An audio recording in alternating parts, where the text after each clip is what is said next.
किमिति ब्रूमः तव महिमानम् अमितभूषणभूषा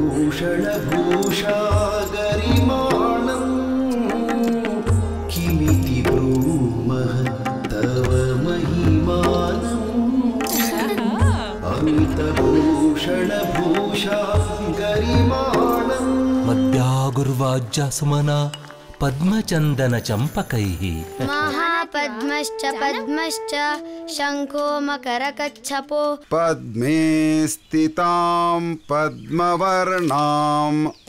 गुरुमा अत्र पश्यन्तु, यः भवत्या उक्तं खलु मखाना। काश्मीरदेशे नदरु इति वदन्ति। कमलबीजस्य सामर्थ्यम् अपूर्वम्। अस्य पुष्पान्तर्गतं परागम् औषधरूपेण प्रयुज्यते। सुश्रुतं चरकं वन्दे वाग्भटं काश्यपं गुरुं। चक्राणि कुण्डलिनी शक्तेः प्रवहनकेन्द्रबिन्दवः, मूलाधारमारभ्य सर्वं पद्मान्येव। कमलानयना, tell me what is it?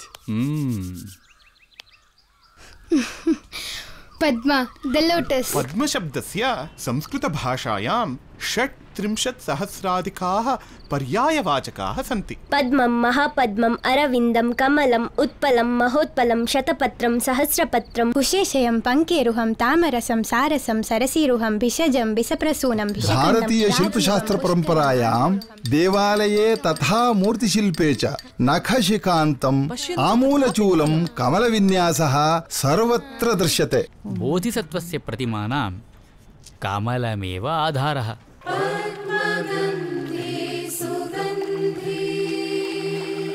जयत्वं यजने ध्याने जप्य चाप्य जगद्भग जलजाल जडक्रोड जने स्थाने जरस्थिरा।